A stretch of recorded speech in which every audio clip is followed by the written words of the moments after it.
Praise the lord. దేవుని ఘనమైన నామానికే మహిమ ఘనత కలుగునుగాక. ముందు పెట్టిన బైబిల్ స్టడీ వీడియోస్ని చూసారని నేను ఆశపడుతున్నాను. ఈరోజు కీర్తనల గ్రంథం 4వ అధ్యాయాన్ని మనం ధ్యానించబోతున్నాము. మొదటి అధ్యాయము, నా నీతికి ఆధారమగు దేవా, నేను మొర్ర పెట్టినప్పుడు నాకు ఉత్తరం ఇయ్యుము. ఇరుకుల్లో నాకు విశాలతను కలుగజేసేవాడువు నీవే. నన్ను కరుణించి నా ప్రార్థనని అంగీకరించుము. అక్కడ దావీదు గారు ఏమంటున్నారండి? దేవుడే నా నీతికి ఆధారము అని చెప్తున్నారండి. అలానే ఆయన చేసిన ప్రార్థనలకి, ఆయన పడుతున్న వేదనకి దేవుడు నుండి జవాబు కోరుకుంటూ, అంటే నా ప్రేయర్స్కి ఆన్సర్ కావాలి అని చెప్పి మనం ఎలా వేడుకుంటామో, దావీదు గారు కూడా నా మొరలకి సమాధానం ఇవ్వండి అని చెప్పి అడుగుతున్నారు. కొన్నిసార్లు మనకి ప్రార్థన చేసినప్పుడు మనకి రిలీఫ్ అనేది మనకు అనిపిస్తుంది. అలానే దావీదు గారు కూడా ఇరుకులలో విశాలతని అనుగ్రహించారంట దేవుడు. ఆయన పడుతున్న వేదన అక్కడ మనం చూసినట్టయితే అబ్షలోము మనుషుల నుండి ఆయన తప్పించుకోవడం మనం చూస్తాము దావీదు గారిని.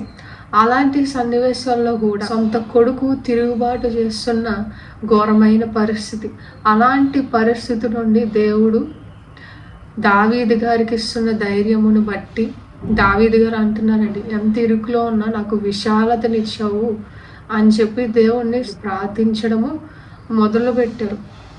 అలానే మనం 2వ వర్షం మనం చూసినట్టయితే, నరులారా ఎంతకాలము నా గౌరవమును అవమానముగా మార్చెదరు, ఎంతకాలము వ్యర్థమైన దానిని ప్రేమించెదరు, ఎంతకాలము అబద్ధమైన వాటిని వెతికెదరు, ఎంతకాలము నా గౌరవాన్ని పాడు చేస్తూ ఉంటారు, ఎంతకాలము వ్యర్థమైన దానిని ప్రేమిస్తూ ఉంటున్నారు, ఎంతకాలము అబద్ధమైన దాన్ని వెతుకుతున్నారు అని చెప్పి అక్కడ దావీదు గారికి అవమానమే కదండి. ఇప్పుడు కొడుకు అట్లా తిరుగుబాటు చేసి అట్లా ఉన్న పరిస్థితిలో దావీదు గారికి అవమానమే. అలానే ఇప్పుడు దేవుడు ఇది మాట్లాడుతున్నట్టు మనం చూసినట్టయితే, దేవుడి నామాన్ని మనం రోజు అవమానపరుస్తూనే ఉంటున్నాము, ఎంతగానో అవమానపరుస్తూ ఉంటున్నాము. వ్యర్థమైన వాటిని ప్రేమిస్తూ, ఈ లోకానుసార వాటిని ప్రేమిస్తూ, వ్యర్థము పనికిరాని వాటిని ప్రేమిస్తూ, దాని యందు అతిశయపడుతూ ఆయన్ని ఇంకా ఇంకా బాధపడుతూ ఉన్నామండి. అలానే అబద్ధమైన వాటిని వెతుకుతున్నారు. నిజమేదండి, యేసు ప్రభువే నిజమైన దేవుడు, కానీ జనాలు ఎలా ఉన్నారు? అబద్ధమైన వాటి గుండా వెళ్తూ, అబద్ధమైన వాటిని వెతుకుతూ, దాని వెంట ప్రయాసపడుతూ టైం వేస్ట్ చేసుకుంటూ ఉన్నారు. దాని ఎండ్ ఏంటది? నాశనము. సత్యబోధని, సత్యములో మనం నడిచినట్టయితే మనకి జీవము. అలానే 3వ వచనం మనం చూసినట్టయితే, యెహోవా తన భక్తులను తనకు ఏర్పరచుకొనుచున్నాడని తెలుసుకొనిడి. నేను యెహోవాకి మొరపెట్టగా ఆయన ఆలకించును. దేవుడు ఏం చేస్తున్నారంటే, దేవుడు ఎప్పుడు ఆయన ప్రజల్ని లోకము నుండి వేరుపరుస్తాం మనం చూస్తాం, ప్రత్యేకపరుచుకుంటారండి. దేవుడి బిడ్డలు ఎప్పుడు దేవుడు ప్రత్యేకపరుచుకుంటారు.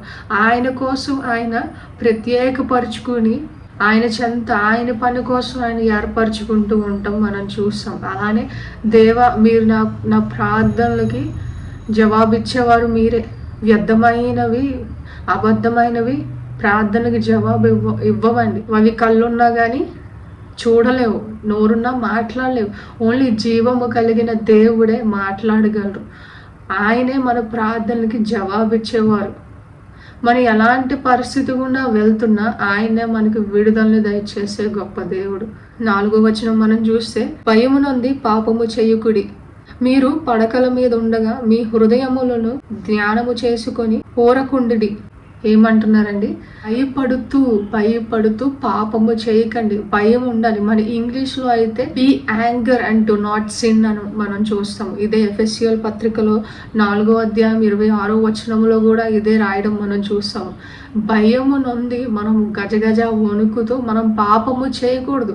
దేవుడి యొక్క శక్తి, దేవుడి యొక్క ఉగ్రత గురించి మనం తెలుసుకున్నట్లయితే పాపము చేయడానికి భయపడతామండి. ఒక చిన్న మాట వ్యర్థమైనది నోట్లో నుండి రావడానికి మనం భయపడతాము. అమ్మో, నా దేవుడికి ఇది నచ్చదు, నా తండ్రి నేను ఇలా మాట్లాడితే ఆయనకి నచ్చదు, నేను ఇలా బిహేవ్ చేస్తే ఆయనకి నచ్చదని మనం భయపడుతూ పాపము చేయకుండా ఉంటాం. పాపము వల్ల నష్టమే తప్ప ప్రయోజనం ఏమీ ఉండదు. మనం పడుకున్నప్పుడు కూడా మన హృదయాన్ని పరిశీలిస్తూ ఇంకా ఏదైనా తప్పు ఒప్పుకోకుండా మనం ఉన్నామా ప్రభు సన్నిధిలో అని మనం పరిశీలించుకుంటూ మనకు కన్ఫెస్ చేసుకుంటూ మనం పడుకున్నప్పుడు ధ్యానించుకుంటూ ఉండాలండి.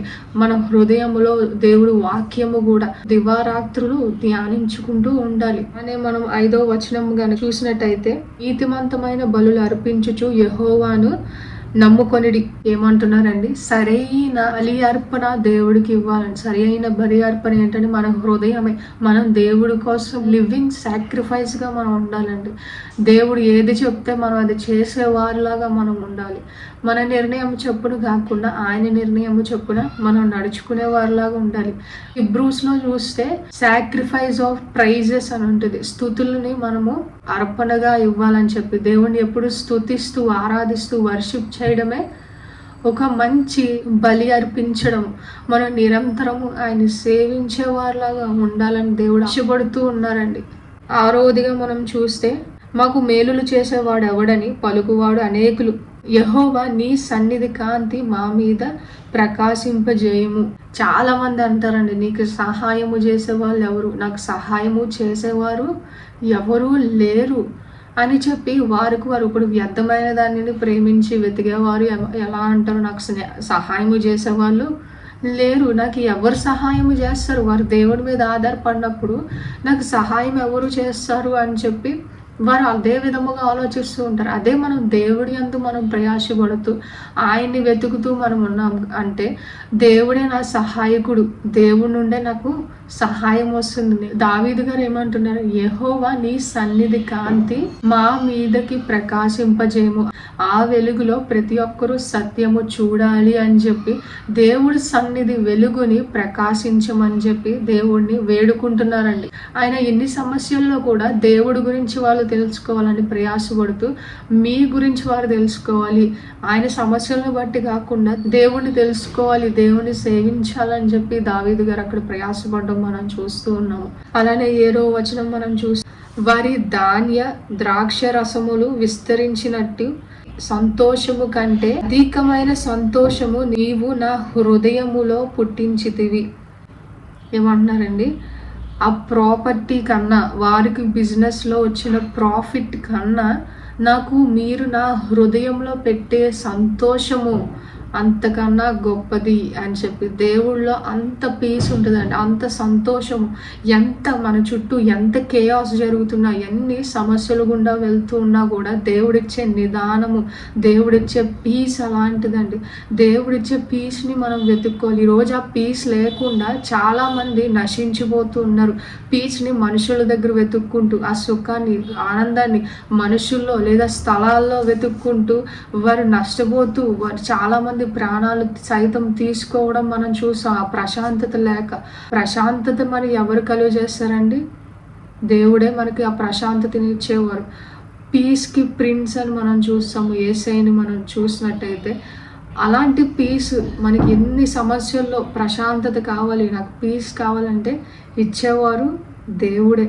యెహోవాని ఆశ్రయించండి. మీ హృదయంలో ఏ కలవరము అయితే ఉందో, ఏ సమస్య గుండా వెళ్తూ ఉన్నారో దేవుడే మీకు సంతోషముతో నింపుతారు. మీ దుఃఖ దినములంతా సంతోషము చేస్తారు దేవుడు. మనం 8వ వచనం మనం చూసినట్టయితే, యెహోవా నెమ్మదితో పడుకొని నిద్రపోయేదును, నేను ఒంటరిగా నుండినను, ఇవే నన్ను సురక్షితముగా నివసింపజేసదువు. ఆయన నిదానంను బట్టి, ఆయన ఇచ్చిన పీస్ని బట్టి, ఆయన ఇచ్చిన సేఫ్టీని బట్టి దావీదు గారు అంతలాగా అబ్షలోము గారు చంపడానికి ట్రై చేస్తూ ఉన్నా కూడా ఆయన ప్రశాంతంగా పడుకుంటున్నారంట, నిద్రపోతున్నారంట. ఎందుకని, ఎలా పడుకుంటున్నారు? దేవుడిచ్చిన పీస్ని బట్టి, దేవుడిచ్చిన సేఫ్టీని బట్టి. నేను ఒంటరిగా ఉన్నా, నీవు నన్ను సురక్షితముగా ఉంచుతావు అని చెప్పి ఆయన నమ్ముతున్నారు, ఆయన విశ్వసిస్తున్నారు. ఎలాంటి పరిస్థితి అయినా దేవుడు కంట్రోల్ చేసే శక్తి నా దేవుడికి ఉంది.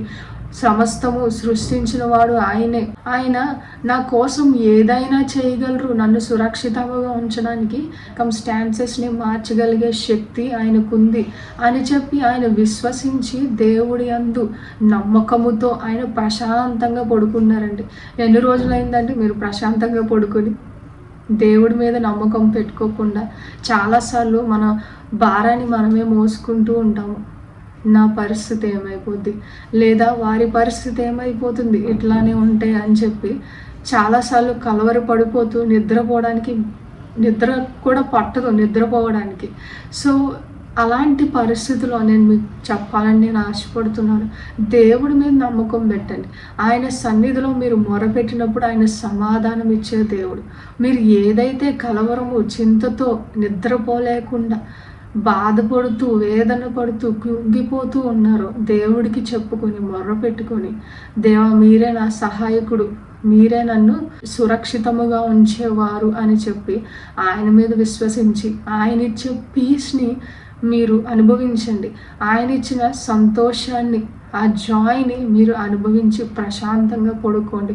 మీకు ఆ ధైర్యము యెహోవానే ఇస్తారు. Praise the lord.